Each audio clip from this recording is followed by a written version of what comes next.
Assalamualaikum warahmatullahi wabarakatuh. Alhamdulillahirabbil alamin wassalatu wassalamu ala asyrofil mursalin sayyidina maulana Muhammadin wa ala alihi wa sahbihi asmain amma ba'du.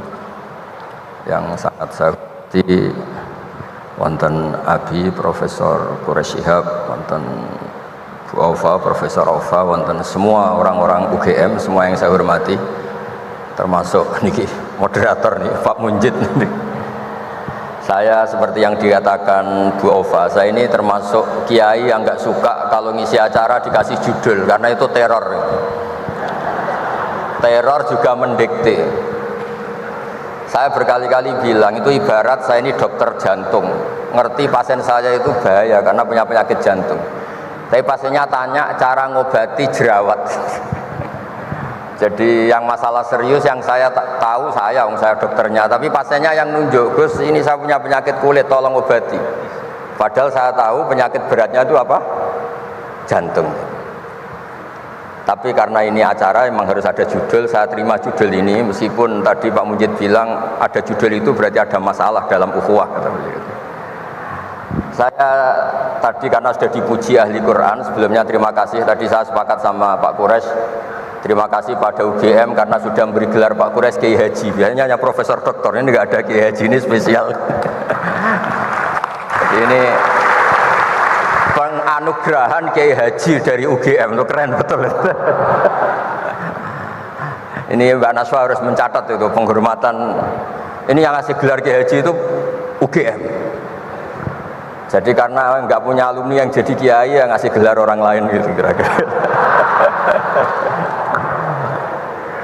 Begini masalah solusi ya. Saya punya sekian cerita, tadi sudah dipuji ahli Quran, saya cerita yang Quran saja. Tidak semua masalah itu penyelesaiannya harus dimarahin atau ditegur atau lewat proses hukum formal atau hukum positif atau pengadilan. Tadi di hotel saya suruhan beliau sudah cerita tentang materi yang saya utarakan.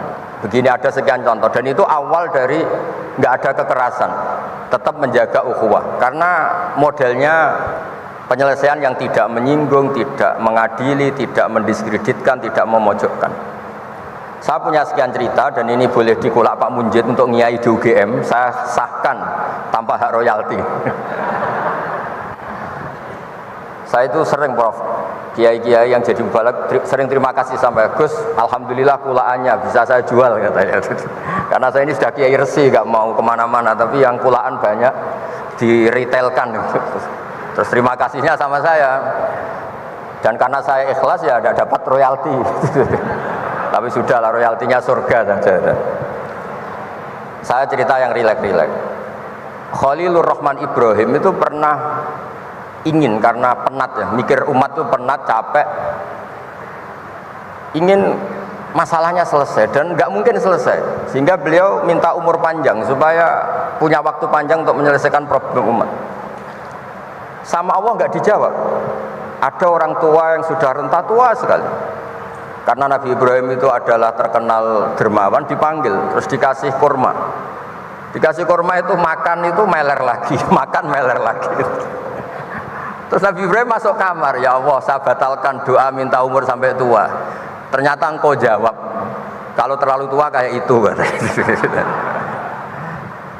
Terus kedua, Nabi Dawud. Ini cerita dulu ya, jangan ditiru. Saya ulang lagi cerita dulu, jangan ditiru. Nabi Dawud itu terkenalnya ini, itu punya istri itu 99. Ini cerita dulu, kalau sekarang maksimal 4, itu saja kalau berani. Kata orang Madura itu kalau ingin punya istri 2, 4 itu 1 tambah 1 sama dengan 0 Gus, karena semuanya lari. Tapi ketika melihat satu perempuan yang cantik itu beliau ingin sekali. Ketika penasihatnya bilang engkau sudah punya 99, tapi tidak ada yang kayak itu. Saya masih ingat sama Profesor Jenny ketika nerjemah inna hadza akhi lahu tisuna najah itu. Saya tanya sama Prof Jenny, abahnya Bu Ovain, Pak Jenny kenapa masih ingin yang satu lagi padahal sudah punya 99? Kata Nabi Dawud, tidak ada yang kayak itu. Terus saya guyon sama beliau, berani berargumentasi ini depan Bu Latifah ya? Jangan, ini kata Nabi Dawud, tidak kata saya. Singkat cerita terus Allah ternyata nggak negur Nabi Daud dengan apalagi mempermalukan, negur depan umum atau di medsos atau yang mempermalukan. Allah bikin drama, yaitu ngutus 2 malaikat. Nabi Daud pas itu raja. 2 malaikat datang tergopoh-gopoh menunjukkan kalau sedang ada masalah yang serius, yang krusial. Nabi Daud sampai kaget, fafazi aminhum, kaget betul Nabi Daud. Tahu-tahu ada orang di depannya terus tanya, kenapa kamu tergopoh-gopoh? Saya ini punya masalah berat ya Nabi Allah Daud. Apa masalah kamu? Ini saudara saya sudah punya kambing 99, minta saya yang punya kambing hanya 1. Gimana cara jenengan? Oh kamu udah adil, kamu rakus, dimaki-maki yang punya 99. Sudah ini keputusan final, sudah pulang. Barang setelah pulang, loh itu gue banget kata Nabi Daud. Enggak ditegur, Allah pakai drama. Jadi masalah sekarang adalah amar ma'ruf nahi mungkar sudah kehilangan seni bikin yang tanpa masalah, yang tidak menimbulkan masalah baru gitu. Jadi intinya itu ada penyelesaian masalah yang enggak harus seperti itu gitu, pakai drama, pakai apalah yang. Terus cerita ketiga, banyak peristiwa-peristiwa sosial. Saya ulang lagi, peristiwa-peristiwa sosial yang penyelesaiannya itu juga agak lewat pengadilan. Ada ayat wa Daud wa Sulaiman idh yahkumani fil harthi idh nafashat fihi ghanamul qaum. Itu yang diceritakan di beberapa tafsir. Ada cerita unik begini. Ada 2 perempuan kakak beradik, sama-sama punya anak. Kebetulan sama-sama ganteng. Karena masih kecil itu kan mirip. Saya ulang lagi, karena masih kecil itu mirip. Karena sama-sama Arab, tidak Arab sama Kebumen. Kalau sama Kebumen kan hidungnya beda, sama-sama Arab, bukan sama-sama Arab, sama-sama ganteng. Singkat cerita, yang satu ini dimakan serigala, anaknya yang satu dimakan serigala. Kemudian semuanya mengklaim yang dimakan tuh anak kamu, bukan anak saya, sehingga anak satu ini milik saya. Yang satu bilang ini anak saya yang selamat, yang anak kamu dimakan serigala. Nabi Daud ketika ada pengadilan seperti itu menghukumi yang argumentasinya meyakinkan. Sudah ini milik kamu karena kamu lebih berargumentasi. Setelah keluar, kata Nabi Sulaiman pas itu masih kecil, kalau hakimnya saya, keputusannya tidak seperti itu. Karena Nabi Dawud itu demokratis, saya pokoknya tidak akan keluar dari jalur Quran sebagai pemenuhan. Karena saya Profesor Quraisy, Profesor Zain itu orang yang sangat menekuni Quran. Terus kata Nabi Dawud, Sulaiman sini, sudah kamu saja yang mengadili. Ternyata apa Nabi Sulaiman itu? Ngambil pisau. Mana anak yang selamat? Ini, udah kita bagi 2 saja supaya gak konflik gitu. Terus ada yang nangis histeris, menangis senangis-nangis. Yang satu tenang saja. Terus sama Nabi Sulaiman, anaknya dikasihkan yang nangis. Ini ibu beneran ini. Berarti ini ibunya beneran ini, anaknya mau dipotong nangis, kamu mesti ndak. Masa anaknya mau dipotong diam aja? jadi ternyata sebagian pengadilan dulu itu pakai perangkat psikologis. Gak mungkin secara naluri normal orang anaknya mau dipotong membiarkan, itu pasti ada ibunya itu. Akhirnya dimenangkan yang nangis tadi. Jadi banyak cerita di literatur saya. Itu tidak semua masalah atau kemungkaran atau maksiat atau apa itu diselesaikan pakai cara-cara mempermalukan di depan umum atau pidato berapi-api yang mojokkan sana sini. Cerita saya yang terakhir adalah tentang Rasulullah Muhammad SAW. Itu ada orang yang jenisnya hipersek atau hiper lah. Itu dia mau masuk Islam tuh problemnya karena dilarang zina, dilarang seks bebas. Gaduh di masjid itu. Nabi memang kalau nemuin tamu di masjid karena itu wilayah publik. Nabi tanya, loh kenapa gaduh? Itu ada pemuda yang ingin masuk Islam tapi yasta'dzinu fi zina. Dia minta izin supaya tetap boleh zina. Nah, kenapa gaduh? Semua sahabat melarang karena itu nggak mungkin itu. Makanya nggak boleh ketemu jenengan itu. Kata Nabi, tidak apa-apa, suruh ketemu saya. Setelah ketemu Rasulullah di depan beliau, apa betul kamu pemuda yang ingin masuk Islam tapi minta izin tetap boleh zina? Iya ya Rasulullah. Apa jawabannya Nabi itu unik. Atuhibbuhu li ummik, pertama. Kamu suka kalau ibu kamu profesinya seperti itu kemudian dinikmati hidung-hidung belang? Enggak Nabi. Kalau ada orang gitu sama ibu saya tak pukul. Atuhibbuhu li bintik, kamu suka punya putri yang jadi mainannya orang-orang hidung belang? Ya enggak Nabi. atau hibbuhu li ammatik, kamu suka kalau itu terjadi di bule kamu, sampai nyebut sekian orang-orang yang dicintai pemuda itu.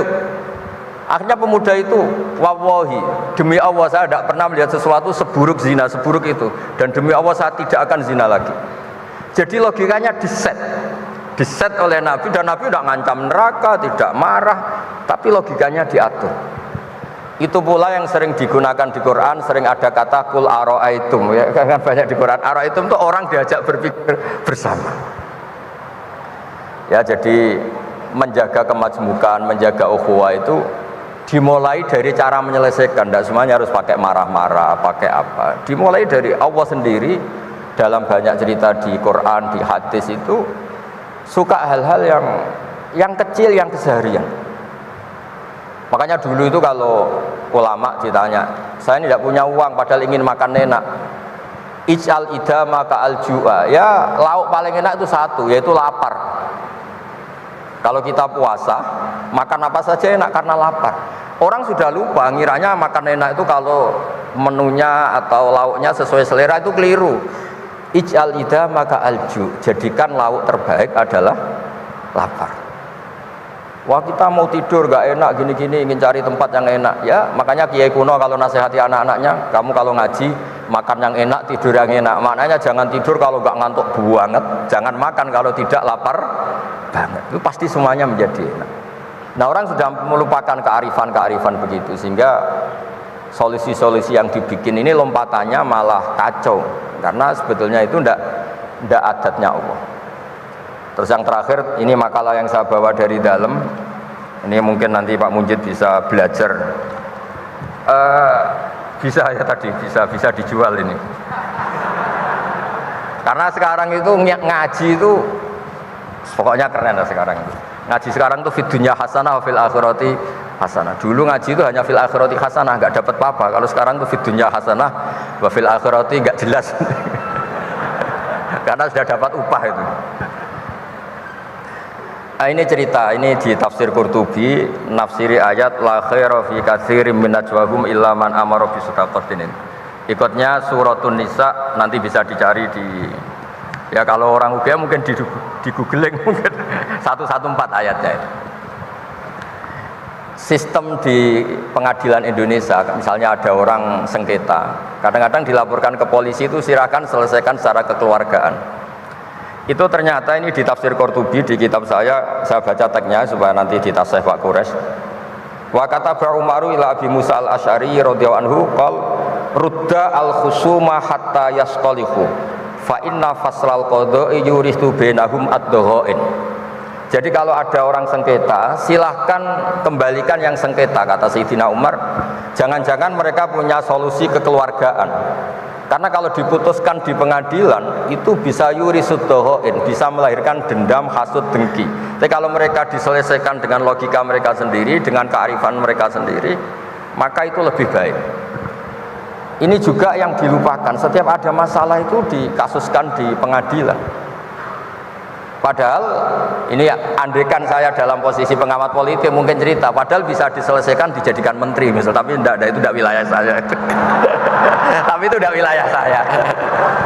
Andaikan saya datang sebagai pengamat politik mungkin contohnya itu, tapi saya tidak masuk wilayah itu. Cerita-cerita itu masyhur itu. Dulu ini cerita lagi ke Habib Quraisy di Abi Quraisy ya. Pernah ada orang itu saking solehnya beli tanah, mestinya beli tanah seisinya, lala tanah itu emasnya banyak.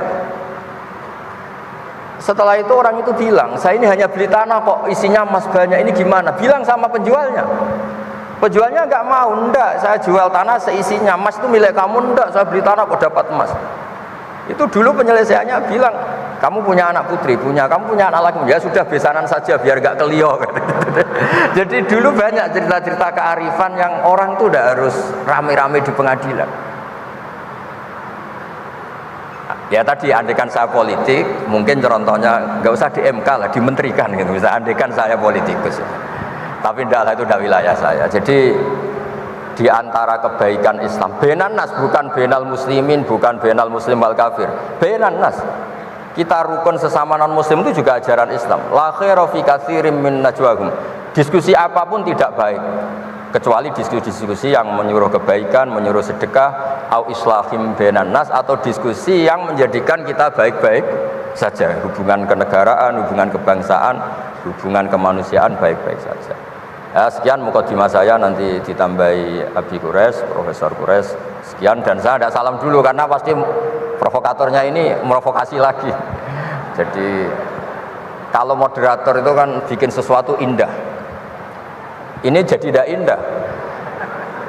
Masa orang sesantun saya dibilang harimau, itu kan kacau itu nggak benar itu. Karena kalau di Indonesia, oh ini negara nggak benar, kayak hukum rimba, yang kuat menang, yang kuat itu kan harimau. Wah, jadi masalah kan.